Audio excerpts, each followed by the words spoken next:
Thank you, Mr. Menendez. You know, Mr. Chairman, you had an opportunity to address a Republican subject to impeachment. And at the time of Donald Trump's first impeachment, you made a number of statements talking about the high bar for high crimes and misdemeanors, that this did not meet it. And let's just review the facts. I'll let you respond. Okay. I just wanted to know which one you were talking about, because there were two impeachments last time. One with a Steele dossier. I'm talking about turned out to be false, and then the January. Okay, it's my time, and I'm happy to address. I just wanted you to clarify which you were. Because I hear you and many of your colleagues completely misrepresenting what that impeachment was about. That impeachment did not include, rely upon, or have anything to do with the Steele dossier. Go look it up, Mr. Bishop. It did not. It absolutely did not. It started with Rudy Giuliani in Ukraine doing Donald Trump's bidding to try to extort the president of Ukraine to open an investigation that would help Donald Trump's political re-election chances. Now, whatever you think of whether that rises to a high crime or misdemeanor, it was clear, based on a bipartisan vote in the Senate, that Donald Trump used the power of his office purely for his own personal gain. He did not use it for any official purposes. And even one of his lawyers went on the Senate floor and tried to make the argument that whatever is in Donald Trump's personal interest is in the national interest, and that's why impeachment should not apply. You're saying I said that? No, I said one of his lawyers. Oh, okay. I'm sorry. So that scenario, no matter if you want to misrepresent the Steele dossier or any of the other red herrings that you all cite, showed an official using his official duties for his personal gain, just like every single other impeachment in the history of the United States.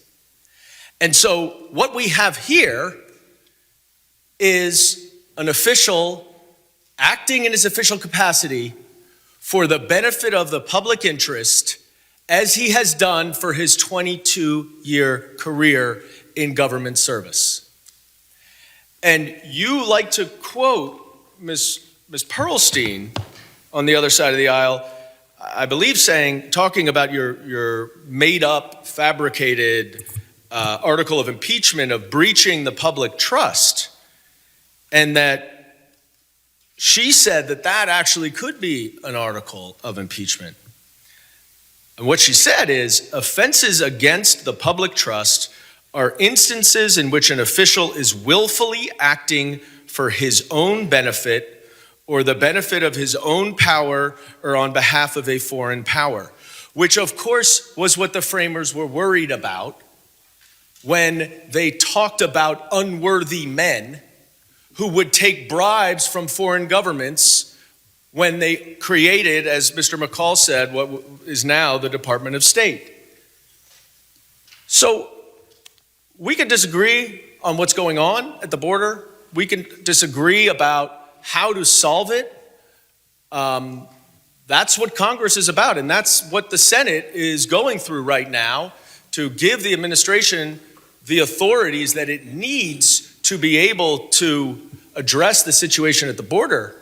But you are sitting there saying that he is violating the law by failing to detain every single person who comes over the border when they do not have, what do you mean false, Mr. Bishop? It's in the articles of impeachment. You just listed 7 of them. He cannot put them all in detention because they don't have the funding, the resources, or the beds to do it.